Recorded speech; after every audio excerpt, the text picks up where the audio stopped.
Hello and welcome to the Everything is Black and White podcast. It's time for the view from the opposition, and this week it comes from Tom Canton, football writer at Football London, covering Arsenal. Tom, welcome back to the podcast. How are you keeping? Are you well? Yeah, very good, mate. Very good. Yourself? Yeah, it's a bit of a chaotic nightmare in my house at the moment. Ill kids, rogue tradesmen. So it's all happening. We're about to get disturbed somehow, but I'm going to try and have a 20-minute productive conversation with you on Arsenal. I think if you'd asked Newcastle United fans prior to the League Cup win over Chelsea how they were feeling about this game, I think there would have been a bit of trepidation, a bit of fear, but a good performance against Chelsea in the League Cup, the bounce of getting through to the next round, the fact we're at home on Saturday, I think there'll be some quiet confidence coming into this game, as misplaced as you might tell me it's going to be. How are you feeling about Saturday? Yeah, I'm feeling better about it as well than I was about a week ago. Obviously, Arsenal come off the back of, two games without a win in the Premier League against Bournemouth and Liverpool, of course. But I think that overall, there's been a lot of reasons why Arsenal's form has dipped, and a lot of that has been to do with the players that have been missing, and those players are coming back. Bukayo Saka, of course, started the game against Liverpool, scored, showcased what Arsenal have been missing of late. Martin Odegaard is also close to coming back. There's suggestions he could even be in contention for the squad at Newcastle, if not for Inter Milan next week. So there's some benefits to that. Gabriel's injury is not thought to be too serious. Timber is now back in the fold as well. So Arsenal are starting to get their best players back, and off the back of that, they had a good win in midweek, only against Preston, of course, but they had some really good performances and were able to rotate and rest quite a lot of players as well. So they're looking in good shape going into this one. 8 changes made against Preston. So for those players who remained in the team from the previous game, who are the players who will also probably feature against Newcastle on Saturday?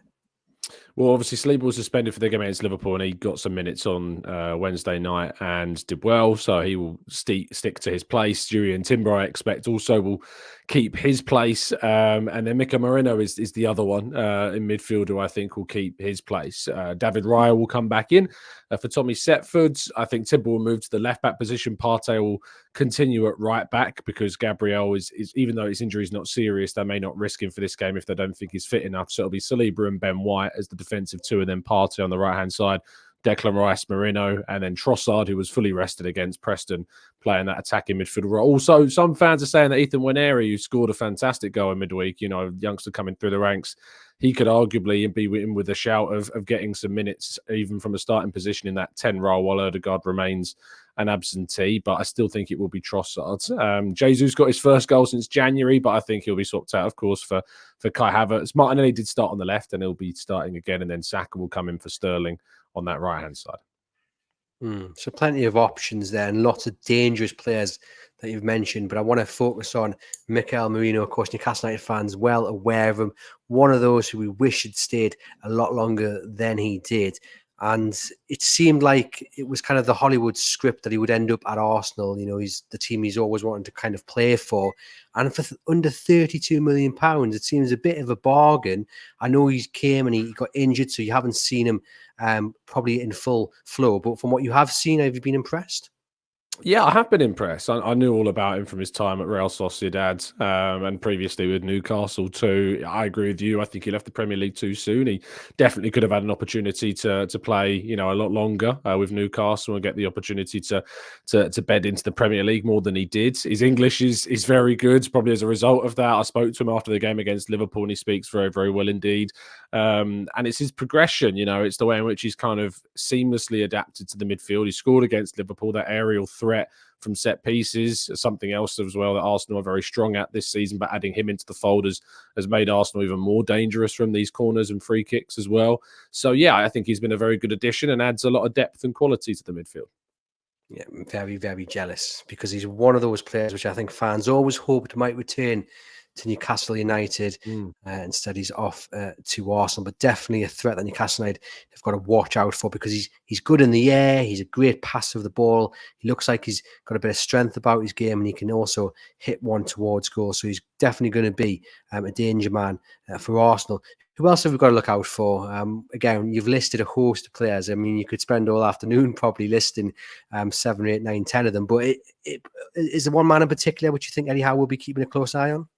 Obviously, Bukayo Saka stands out because, if you don't keep hold of his talents, you will be, punished for that. And he looked against Liverpool in the first half. He was limited in terms of what he could offer because of his fitness levels, but he looked unplayable, at times taking Andrew Robertson inside out and smashing the ball past Kelleher in that moment. So whoever starts at left back, be that Livramento or Lewis Hall, or whoever's going to be at left back is going to have a hell of a job. Dan Burn, of course, another option for that battle. They'll probably have to double up on him with whoever's going to be the left-sided centre half, and the left centre midfielder is probably going to have a big job as well, if that's Joelinton or whoever else is going to be in that position. So we'll see, but I think Saka is there. Obviously, Havertz, who really kind of kick-started his career at Arsenal at Newcastle. It was a performance, of course, which could have seen him sent off, and equally could have seen him score a goal or two. It was a really chaotic game for him, but it probably did spark to life his Arsenal career, and he never really looked back from that point with that penalty he was gifted at Bournemouth as well, which helped him kind of get underway. He scored in midweek, good header, another aerial threat that Newcastle are going to have to look out for. Newcastle, of course, not a small side, plenty of tall players that will be good to defend against those set pieces, mainly delivered by Declan Rice, if it's from the left-hand side corner or from a right-hand side free kick. You need to be looking out for those because his deliveries this season have been absolutely excellent. But without Gabriel, that's a big loss to those set pieces. But Saliba again will be one to look out for in those moments too. Well, it's interesting you mentioned Saka. I mean, it will be Lewis Hall, I would think, would start at left back. He's just getting better every single week. The left-sided centre-back situation is really interesting because Lloyd Kelly played against Chelsea and was really, really good. Dan Burn hasn't covered himself in glory in recent weeks, but he tends to have a decent game against Arsenal, so maybe that might come in the way of thinking. And then the left side of the midfield, again, that's up for discussion because we finally saw Sandro Tonali play in the centre of a midfield three. Joe Willock was playing the left centre midfield side with Joelinton ahead of him, and that worked really, really well. And again, a lot of fans are calling for the same thing to happen on Saturday. So maybe Joe Willock keeps his spot in the team and scores a couple against his former club, which was always nice. And you mentioned there last season, it's one that still irks Arsenal fans, and I suspect a few of our listeners and viewers might understand why. I think by the expression on your face, it might still irk you slightly. We were talking about, was the ball in? Was the ball out? Was it a foul by Joelinton? Lots of things about that goal, which no doubt angered yourself, Tom. It was a real feisty game. There was a right needle in it. And I don't know about you, but there seems to be this thing now between Newcastle and Arsenal in recent years where there is a bit of a feisty nature to the game. Are you expecting a bit of the same this Saturday? Yeah, it specifically relates, I think, to it being at St James's Park. The game at the Emirates never has the same kind of sense about it as the St James's Park game does. I think the atmosphere, of course, lends itself to that. And there's something always about Newcastle. Any big team that arrives at St James's Park, there's always a feeling that Newcastle can beat anyone, that rocks up. So the away record's less so, but certainly at home, I think Arsenal will be using the motivation of that game from last season, and Arteta will certainly be referencing it.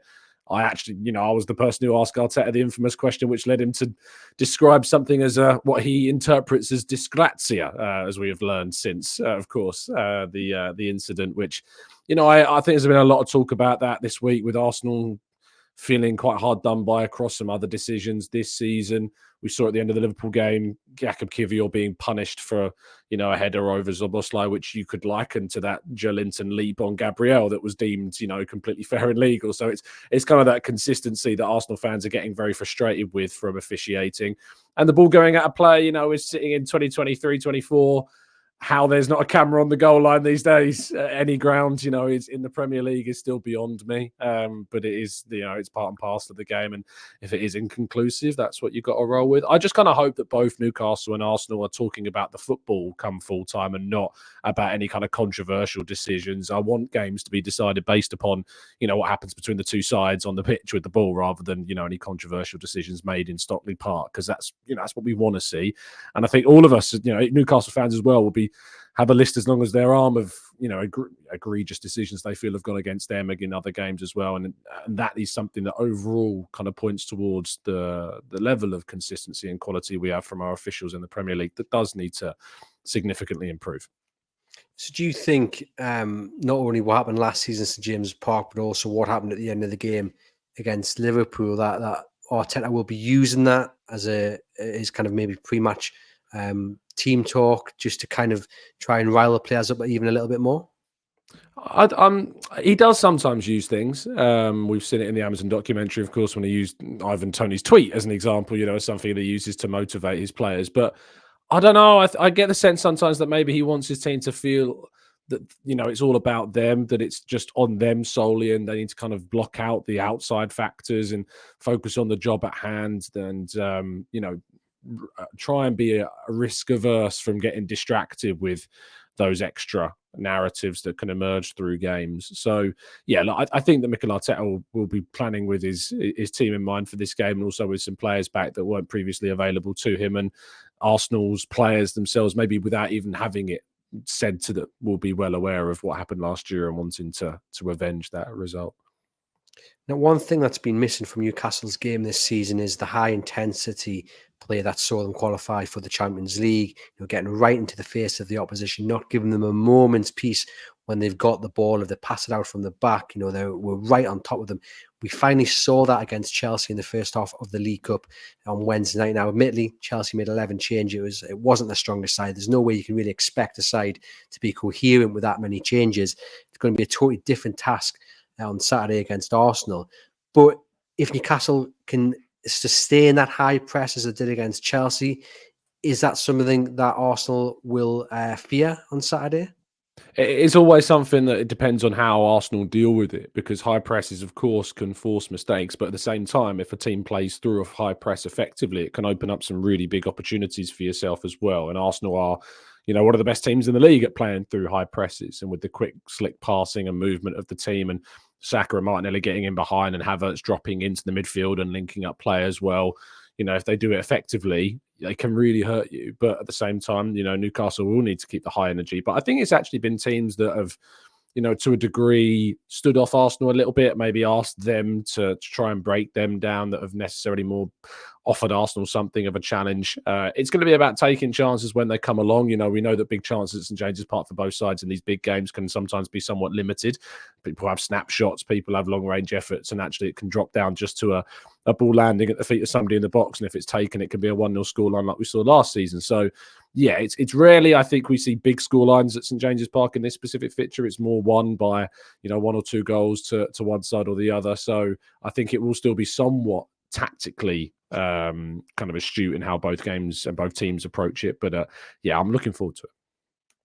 Well, in the second half against Chelsea, Newcastle sat back and invited them on and said, come on, break us down. There was a couple of chances, but really Chelsea were forced to try their luck from distance, and there was 1-2 good saves from Nick Pope, but they never looked in any real danger to Newcastle. So they showed they can play both kind of styles.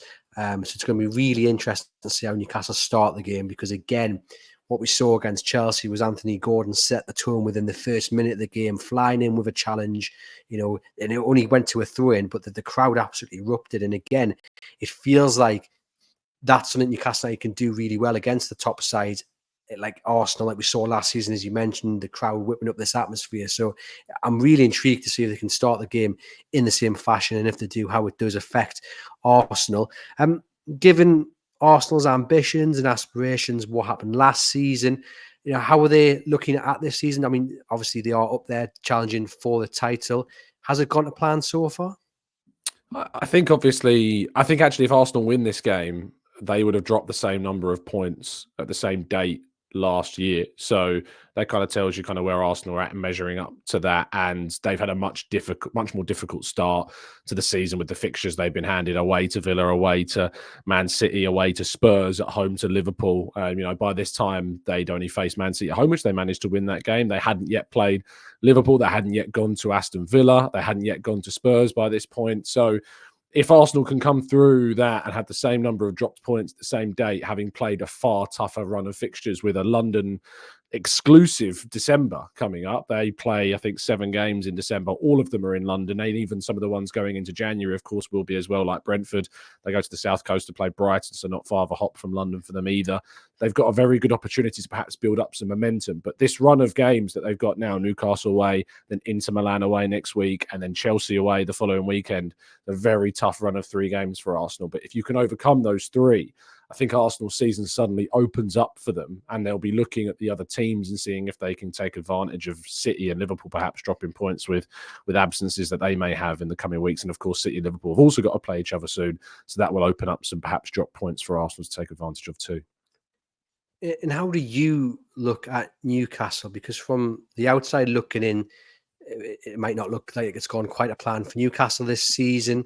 And recent performances in the Premier League have improved without picking up any points. They haven't won in 5 games in the Premier League. So really, a win has to come pretty soon. Whether it'll come on Saturday, I'm not too sure. But how do you view Newcastle and the challenge that awaits Arsenal on Saturday? Yeah, I think that obviously you can never ever take for granted the opposition of Newcastle at St James's Park. Is an incredibly tough place to go. It's always marked on the calendar as one of the tougher games. It's an early kickoff as well, which for travelling supporters up from London is an absolute nightmare. Other than those maybe that have stayed over the night before, Arsenal have had a love-hate relationship with early kickoffs themselves, particularly at the Emirates. So maybe this one will suit them. It does mean, of course, that Arsenal get the opportunity to kind of kick the weekend off, and then other teams have got to respond to whatever result they get, on the day, which is obviously a bit of a benefit for them as well. So if they can get a win, it kind of puts the pressure on the others. So that's an opportunity to take. But Newcastle, with Alexander Isak in particular, a player that a lot of Arsenal fans see potentially as someone that they might want to see at Arsenal one day. There's a lot of talk about, Isak not yet having signed that new deal.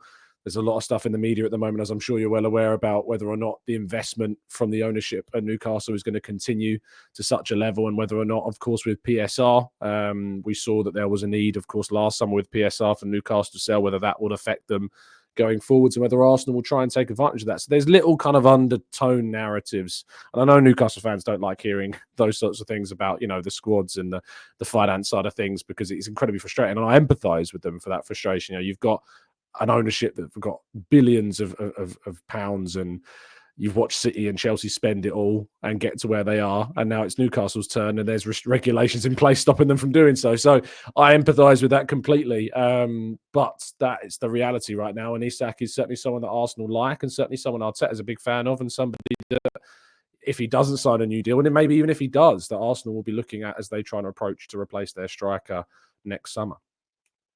I think Newcastle are quite calm about the situation, because he's still got until 2028 on his new deal. He's one of the highest earners at the club, and it would require a massive kind of break of the wage structure. So they've got to be careful because of those PSR rules. But I think they are quite calm about the situation. And look, even if he knocks on the door, have Arsenal got the room to spend the best part of 120, 130 million on him? Because that might sound like a big number, but he is that good. And I think what works in Newcastle's favour, if they do end up having to sell Alexander Isak, is the fact that they'll have 3.5 years left on his deal. So if they can say, right, you can go, but Arsenal, that's your destination, will have to pay at least 120, 130 million pounds.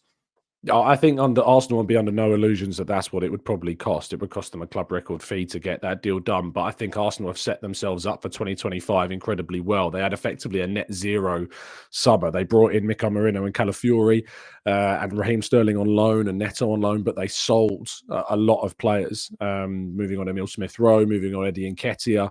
Aaron Ramsdale as well was sold. They brought in a lot of money through sell-on clauses and add-ons from previous deals as well, and have set themselves up so that they are very PSR compliant and could go big next summer, and also could still yet sell more players next summer as well that could be moved on. Alexander Zinchenko, Gabriel Jesus.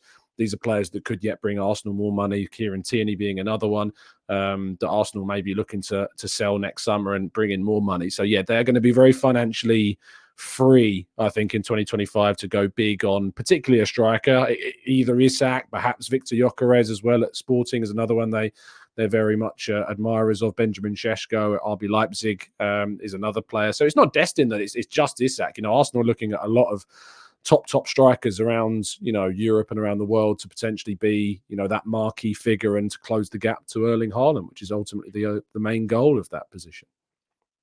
Yeah, indeed. This episode is brought to you by NORD VPN. And if you head over to nordvpn.com/tune, you can get yourself a very special discounted offer. It's a no risk with NORD's 30-day money back guarantee. And the link is in the podcast episode description box. Our offer will give you 4 extra months on the 2-year plan. It is well worth signing up. It costs the same price as a cup of coffee per month. One NordVPN account can be used on up to 10 devices, and it protects you when you're out and about on public Wi-Fi. Also gives you a warning when your data may have been leaked, which I got a notification a couple of days ago, which meant I went and changed all my passwords, which was a horrifying notification to get, but I'm very happy it did come through because it means I'm nice, safe and secure. So do sign up to that and help support the podcast.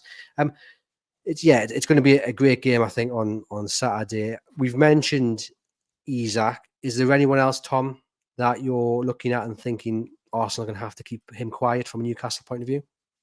Yeah, Joe Linton, I'm always very impressed by, considering his story, at Newcastle, how he started out and where, he's come from since then. He's obviously going to be someone I think Arsenal are looking at. Anthony Gordon as well, a very a clear threat and has continued to be that threat for them as well. Bruno Guimaraes, the list goes on. It shows you the kind of the work that's gone on behind the scenes and the recruitment of the club and, building that squad up as well.